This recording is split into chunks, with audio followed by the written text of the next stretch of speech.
Hello, hello. We're back for another episode 2 of the Team Fasnacht podcast.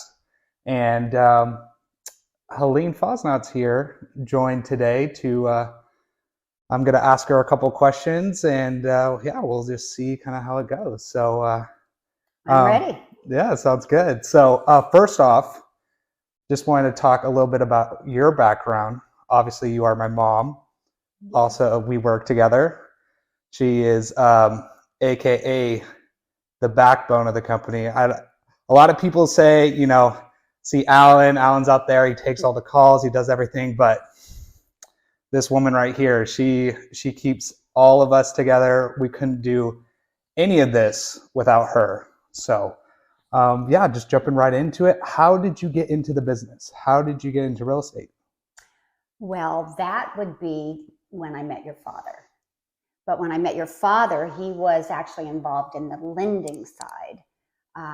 He was a licensed realtor, broker, and also a loan officer. And when was that? I met your dad it was a whirlwind, 1988. Wow. And we met in February and were engaged in June and married in September of that year, 88.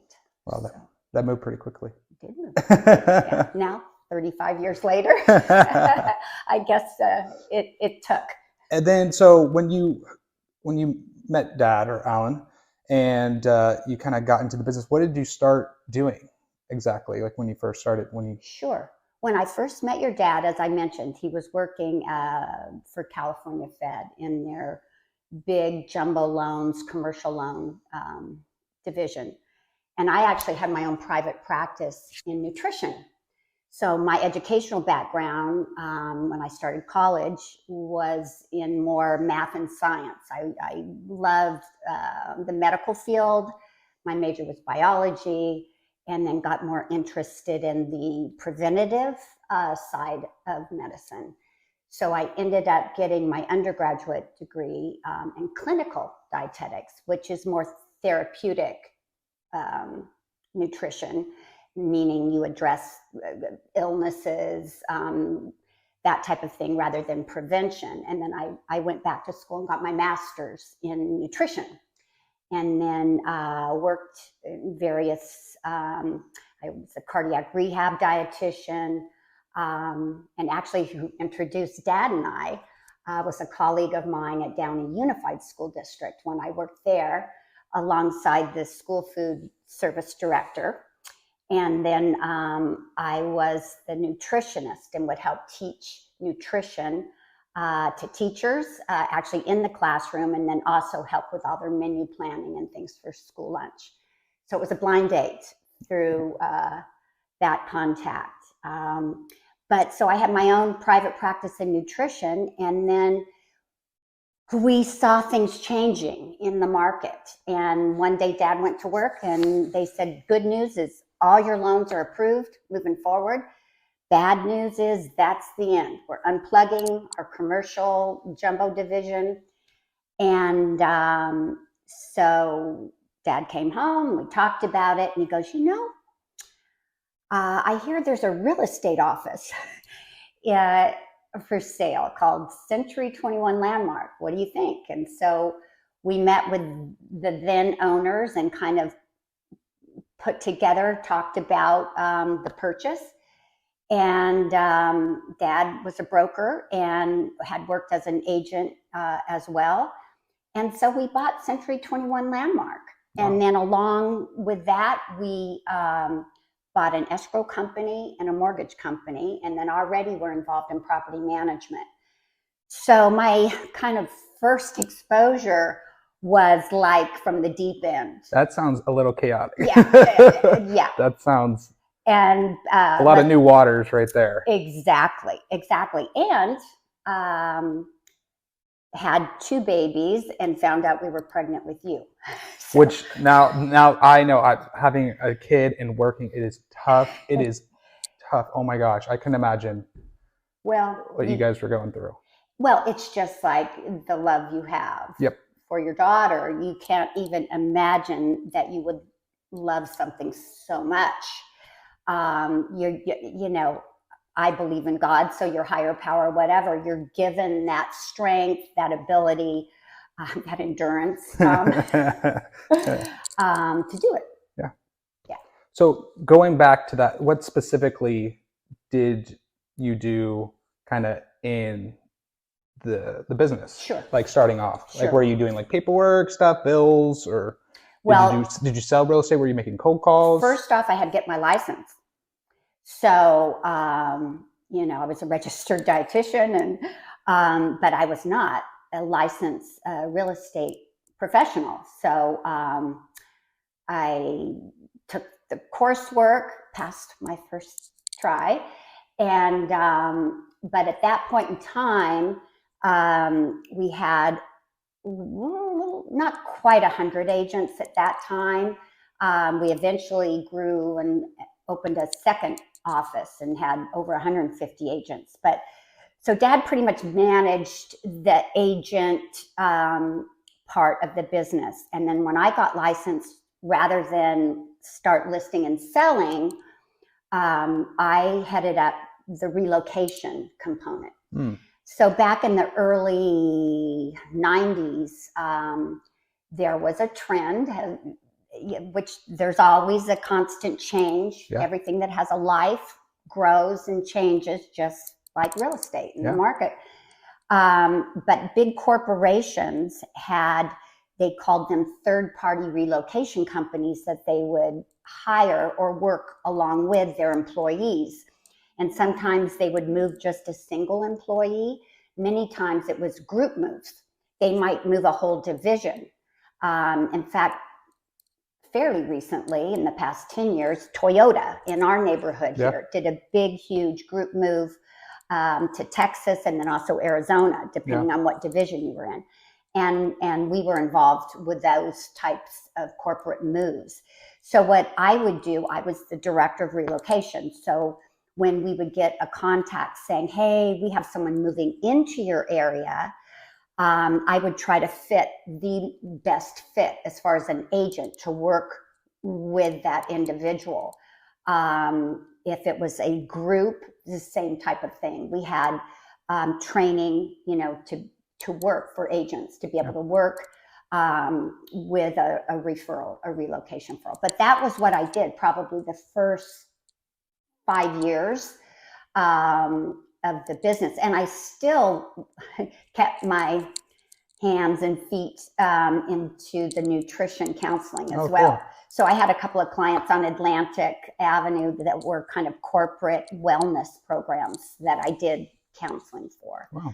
So, but my love of real estate really came from kind of my service heart, because I never really thought of myself as a salesperson or that element of real estate. I always felt like helping. I wanted to serve and help. And then when I realized, oh my gosh, we can make such a difference in an individual or a family's life for, number one, to create a wealth, financial wealth, but power to, live their dream, whatever that goal or dream is, whether it's travel or, a larger family or, some type of service. We've got clients that actually bought a huge yurt property up north, and they use it for retreats. Whatever your passion is, I found, wow, and this is one of the most valuable assets that you could help someone with, other than their own family and their own personal health. But that most valuable asset comes with it a huge responsibility. And I just found that my heart to serve, it was just the perfect fit. Cool. That's really cool. And I learned something new. Oh, so there you go. That's really interesting. So kind of going into the real estate and talking about trends and all of that, what are you seeing today in the real estate market, the kind of trends that are happening? Yeah, there's always, as we mentioned earlier, there's always going to be trends. There's always going to be, new and exciting. I think to really, really address, I think technology is the primary, Totally agree. power tool trend. I remember Dad telling me when he first got into the business, you'd have a booklet of listings. Oh, yeah. And you'd write contracts on the top of your car. You would take a check, a cashier's check. That'd be your earnest money deposit, and you'd do it, and it would all just be on the hood of your car. Paper, it was like, clip it. And it was like 1 to 3 pages. It was like something. It was like absolutely. Yeah, it was crazy. And to kind of almost in a canoe, where you're going this way, but then to turn around and go, yes, how far we've come from that to, we've sold property where the client was out of the country. We did a virtual tour from our phone or iPad, wrote the contract. They flew back when the transaction closed. And when it closed, we actually were in Europe, out of the country. I mean, and this was 10 years ago. Yeah. So, the technology definitely, and the amount of information that our, customers have, our clients have, is wonderful. Because I think it's the best thing. It's a blessing, and that number one, all the the majority of the property searches start online. Yeah. It isn't like you need to call us to set up anything. You can look at it. You can get a virtual tour, all those things. And now a trend is mortgages. That too is becoming much more of a, at least beginning part, online process. I'm still old school in the fact that, yes, we've bought property, we've sold property, sight unseen, I'll have to admit. In fact, the house that we currently live in, Alan bought and came home and said, oh, guess what? We just bought a house today. That being said, I still think it's something you want to walk and feel and smell and all those things that really make, a home. Versus, if it's an investment property, there's other things that are involved as far as neighborhoods and access, to highways and, all that kind of thing. But at least, home-wise, I still think that the majority want to walk it, feel it, touch it, smell it. Absolutely. I mean, I think that's an important piece to talk about, because we, on the selling end, we're not even really entertaining anything that people haven't seen. Absolutely. That's a requirement. Absolutely. Because of the lack of inventory in our current market, and the multiple offers scenario, you get, agents, brokers, just putting in offers and never even seeing a property. And we're the idea is to mitigate, any, we want the person who wants the house the most to, get the house and, it to be, a clean deal from start to finish. We don't want any hiccups and backing out, which happens, but, we're trying to mitigate those things. And that's kind of the strategy behind that. Strategy it's all about how you prepare. And we can talk more about that. But I think one of the, things that we're always and constantly doing is looking and anticipating what hurdle or what situation we're going to need to address. And I don't care how many deals you do, for over 21 years, we were responsible for over 800 transactions a year. Yeah. So we've seen a lot, done a lot. There's still, each one's different. Yep. So part of it in this, especially in this low inventory market, we want to make sure that the buyer, the client, sees the property themselves. And certainly if they're being represented by another broker or agent, we want to make sure they've seen it. How can they do their, ethically represent someone to purchase a home when they haven't, or property, when they haven't even seen it themselves. Good So point. we in most cases, even in the MLS, will list, please no blind offers. We understand if someone's out of town or can't make an open house, we'll do everything possible to make sure that it works. A time works for them to get in and see it for themselves. Cool. So, kind of on the topic of preparing and trying to, see the problem areas that will come during an the escrow process when selling a home. What are the key factors you would say that you do to prepare a house to sell? Again, we always look at preparation because you have one chance to make a first impression. So what's that first impression going to be? Now, with that being said, I think it's really important as a broker and as an agent representing a seller, what is their goal? Because it's not our goal. We're here to make sure and do everything and then some to make sure their goals are met.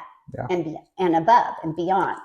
But sometimes those goals aren't necessarily getting everything ready and prepared for the market. It might be a situation, they might even be an out-of-state seller. And we've had that recently last year in La Cañada, Flint Ridge, a client of ours that we sold their home in Cal Heights. Transferred to Georgia, but her family home, she called and wanted us to do market it, put it on the market for them. But I think that preparation is very important. And the majority, this is again their most valuable asset. Even if it's an investment property that you're selling, our goal in most cases is to get them the highest net possible. And so we know that properties that are prepared and staged and cleared out and really showcased get anywhere from 17 to 25% higher. So, but we always look at cost effectiveness. We don't ever want to do anything that, costs a penny if we're not going to get two back. Yeah. So we always we'll meet with a seller ahead of time and say, look, please let us help you counsel of what your goal is. Make sure we do everything to make sure that happens, whether it's time frames, net price, all of the above. And then let's see what is the most strategic things to do. It might be utilizing their own furniture, just kind of picking and choosing, bringing in, some fresh pillows, some paint is always, I feel like what I see the most from our listings and the kind of the bread and butter is staging. Mm-hmm. And that could be, a lot of times it's decluttering. Right, exactly. And in, my own house, I would need to declutter. Absolutely. If I was going to sell it. That's how we live. Exactly. And so it's decluttering, staging, if they, using some of their furniture, sometimes just completely staging the whole property, paint, number one. And most recently, light fixtures. I've been noticing we've been changing light fixtures in a lot of our listings. Well, our housing stock, especially in Long Beach area, is older. Yep. And so, a lot of the light fixtures and things really do date certain, homes. So we'll look at things like that. Now, we have such beautiful architecture, from mid-century modern, to the Tudor styles, to your Craftsman, to your classic Spanish, all these beautiful, wonderful architecture types and styles. So we want to make sure we honor that. But we have seen, especially energy efficient, lighting. I know, because a lot of we see a lot of knob and tube in this area. Yes. A lot of them are starting to upgrade it, but like even in your house, you have some knob and tube in here. We have some knob and tube in our attic. And, so. Yeah. But you're right. So things like that. And then curb appeal is so important. It Yep, might be just bringing in some fresh a good point. flowers in pots, but it really makes a difference. Again, you have one chance for that first impression. So, and in the majority of, you know, our recent transactions, their goal is to get it sold for the highest net price in the shortest amount of time. So we really, you know, keep that goal in mind if that's what the client wants. All right. Well, that was really good. So let's move on to the next one. What would you say is the benefit to using a real estate agent to buy or to sell? Because, some people like to do, a for sale by owner, or, Sure. some people might be a licensed attorney and they have their real estate license. A lot of them do. What would be a benefit to using, a real estate agent instead of Absolutely. representing themselves? Well, and everybody knows a real estate agent. This They, is true, especially in Southern yeah, California. well, and they say, you know, quick entry, easy exit, because from the outside, it can appear, you know, here, these professionals, you know, they get all dressed up, they sit in these incredibly beautiful properties, and then get paid, right? Like that, they don't see all what goes on behind Yeah. to make that happen. And no one gets paid until a transaction closes. So there's no, you know, all of this work and efforts done behind the scenes and up front. And then we always say our real work comes when we have an accepted offer and we open escrow, you know, Yeah. because it's anticipating each and every step of that transaction. So yeah, I think I think what you experience the knowledge of what you guys have seen, what we have seen, through the course of 40 plus years working in the real estate industry. And through that is also, you know, our goal is when it closes, the client gets their money and it's done. So part of our job is to make sure the paperwork and all those contract documents are complete. And, you know, we can tell right away when we get an offer from, they might be a licensed agent, but they're not either current on the current forms that are required, legal forms that are required, or maybe they're outdated and they've been updated and they give us an offer on an old form or one that's already been updated or removed. And every year, you know, I think when Dad, Alan, got started, he said, you know, the contract was like 3 pages, press hard kind of thing. Yeah. And now, you know, It's what is it? It's at least 28 to 35 pages alone. I think it might be more. No, I think it might be 40 plus. No, but I mean, this is just like the purchase contract with disclosure. So, and then California, you know, we do have a litigious state, so to speak. So every year they add forms. And most forms are all come from a lawsuit of some sorts. Either something wasn't disclosed or something you know, came up that wasn't thoroughly discussed. So all these things are important to make sure that when it sells, that it sells and goes away. Our client gets their money, nothing comes back on them.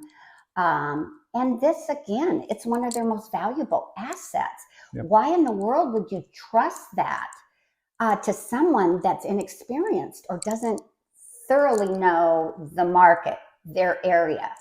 I just think it's so important. You wouldn't think about if you needed an appendix out that, you know, you go to your gardener, right? I mean, they might be able to do it, but the ramifications and the consequences, so it is important of who you work with and who you choose to represent you, either in the purchase or the sale of your home.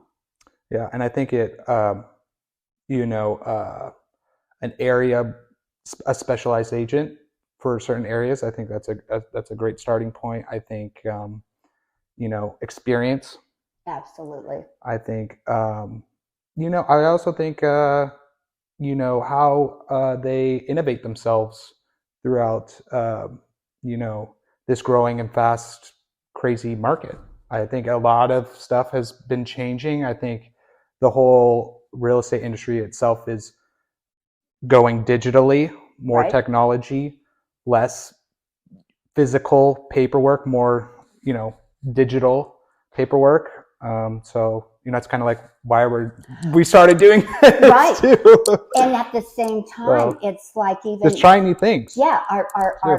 contracts, I mean, now the majority are signed digitally. We'll still go down, when we offer, we will go through a contract page by page. Yeah. We don't care how long it takes. If we want to answer every single question, and we've done it in person, we've even done it, well, via Zoom, but we've also done it even where they're on their computer, we're at ours, and we're going through each, Phone line conversation item. or FaceTime, in person, depending on the client. Younger, Absolutely. older, sometimes they have eye issues and they need physical copies. We have to go over there. Yeah, I Sure. think just tending your Well, client. and I think that being Service. customer service, That's we answer that's our a big one. phones, we answer For sure. questions. If we don't know the answers, we'll find out. It's so important. We always say, look, I mean, we just had a closing last week from an out of area. She's actually a broker herself and hired us to sell her home here in Bixby. And she said, I feel like I've gotten to know you over the last, couple months. And like we've talked almost every day. And I want to come at least have coffee with you. I mean, you get that type of relationship and bonding that, again, because of the value of what you're dealing with and the respect of that value. And then the customer service. I mean, we care. We really care. And I think anybody that's worked with us, in our testimonials that you'll see, that is genuine. Anyway, I think that is also a big, important factor in who you work with and who you choose to represent you. So. Well, switching it up, I kind of wanted to, kind of, I guess a little bit different, different turn from just a real estate question. But I asked this with Alan. I'm kind of interested because, generational gaps and everything. It's, I'm obviously on the younger end. You guys, especially Dad, Dad a break. You guys are a little bit older. And so I'm just curious to see like your perspective on the younger generation in the workplace and your personal opinion on that. I'm excited. And I'm excited because I know what I've experienced and I know what I work with and see. And I think like any other period in time, you have those that care, that are professional, that put in the work and the training and the experience required. And then you have those that don't. Yeah. And, I know you being our youngest, all three of you kids know what it is to work. Yeah. Work hard, give back, make sure that you realize that you are given a lot, and gifts that you have earned and have been given are to share. You are to find ways to give back, which I think is so important, no matter what profession you're in. And so I'm excited. I'm excited for you. I'm excited because you're poised for, all the trends and the changes to come. And those that might be Dad's age, I'll say, and my age, a little bit older than your demographic. But that if we didn't keep up, we would not be working today.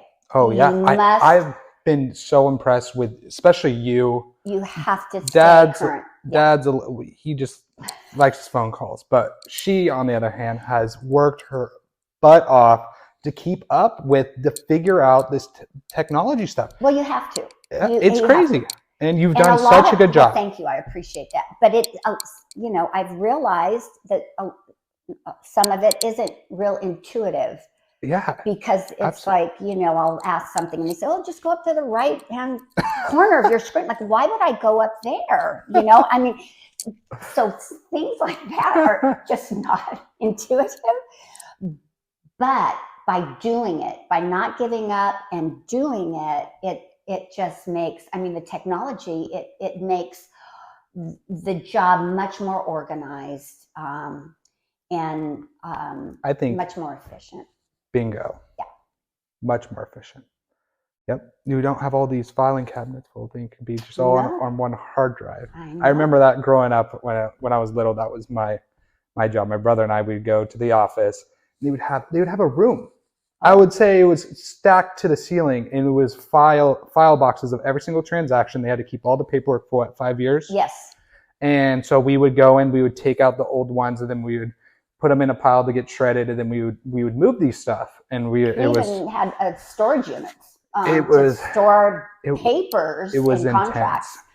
And yeah, so that is, and that's really fun too, to see the effects not only in our profession, but the impact of our footprint, in our planet, in our neighborhoods, in our country, how we can, be more respectful of our water and our, all these things that, are trickle down effects from the use of technology that are getting things, more efficient and more responsible. So I'm excited. I'm excited about that. And even though sometimes I dig my heels in, but yeah, got to stay current, got to stay plugged into all the tools available.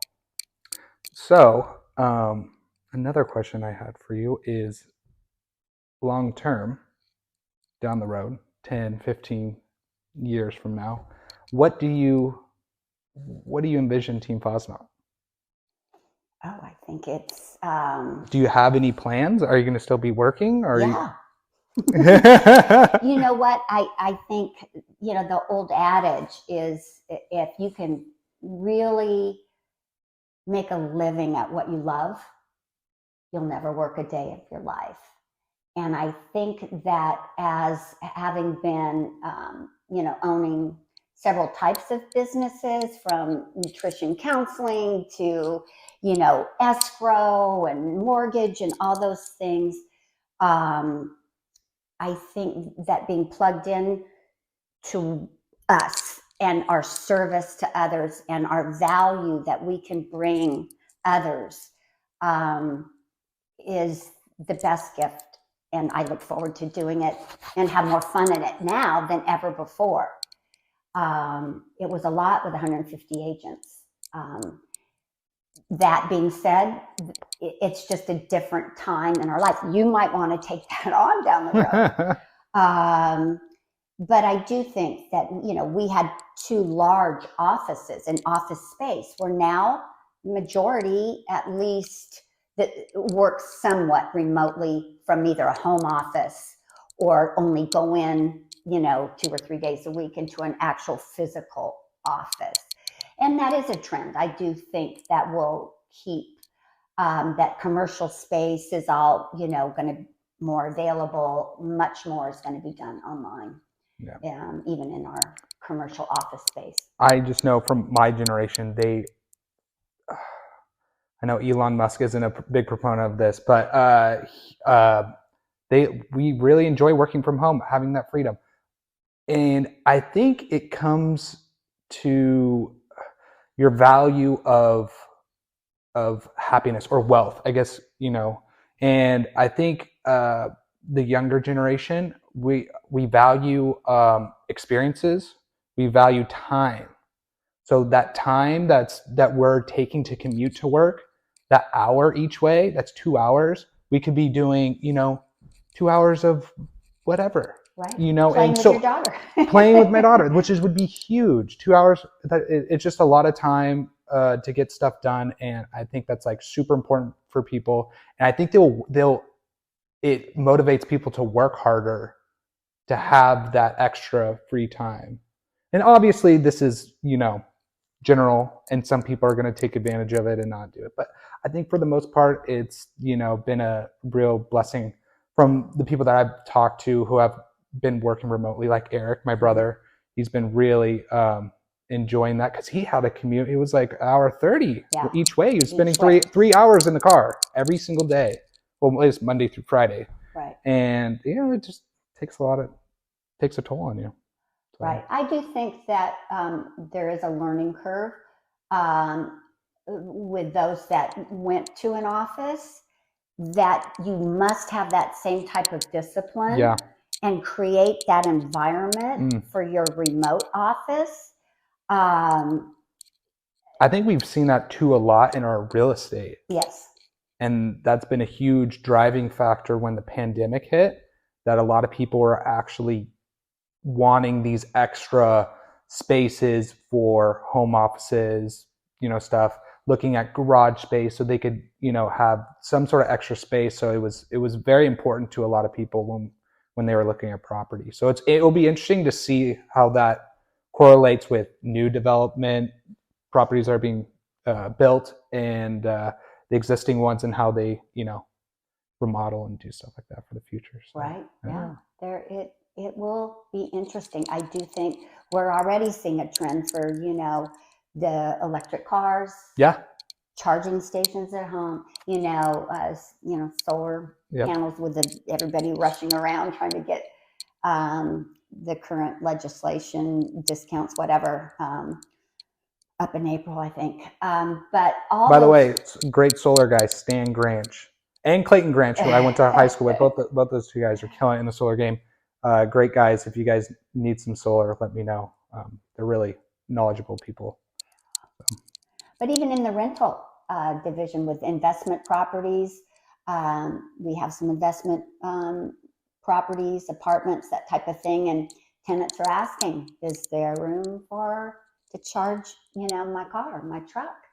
So these are all things, again, trends and things that we'll be addressing as we remodel, as we build new facilities, and things that, at one time we wanted these big open spaces, and now people are really wanting kind of a place to go for their happy place, or reading, or their just moment in their own headspace, and not these big bullpen kind of opened areas. So even that, since the pandemic, we're seeing, and then the importance of outdoor space as well. Prior to the pandemic, we were getting quotes to fill in swimming pools. Yeah. And we had a client that said that everything, the house fit everything, but it had a pool. They did not want a pool. And we got them quotes to fill it in. And now, since the pandemic, there is, the trend of people wanting at least some sort of water feature, if not a full pool, a spool, or some sort of water space. So that'll be interesting too, to see how that all evolves. Cool. Well, I ended off the last podcast with Dad, I believe, was, what is your ideal home? So. Oh, my ideal home. Dad's was the house I'm living in. I was going to say, I've always had this adage that, the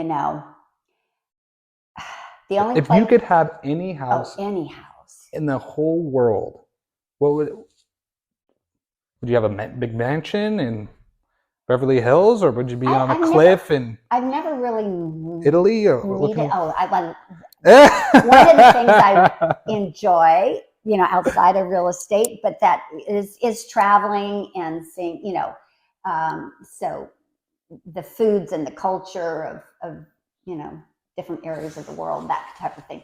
But to actually have, we've had vacation homes before, out of state, that kind of thing. And I don't know, home's always been where I'm with the people I love. That's home to me. So it could be anywhere. I say that with a it on a reservation only because I know your dad. He's gone from, you know, a motorhome to. Yeah. So actually, I This is was true. the one that did the tent camping, not your dad. I loved tent camping and backpacking. But anyway, I think my home, I don't need big. I don't necessarily need some big, I'm the same way. yeah, mansion. Probably now, as getting older for, you know, both Dad and I, probably more of a single story. The house we're in is 2 stories with a full basement underneath. So really 3 We're stories. right now, yeah. So it can be, you know, get to the stairs could be an issue. Not for me now, but in the future. But I could be happy anywhere. I think if you can realize you're happy anywhere, then you can be happy anywhere. Yeah, love it. All right, I think we're done. I think we're done. The light went out. Well, I mean, we did upgrade we got some wireless mics, so that was cool. We had wired last time. I was holding mine. Oh. And we got some lighting. That one went out, but you know, we'll figure it out one of these times. It might have been the charger. Probably. All right. Thanks, guys.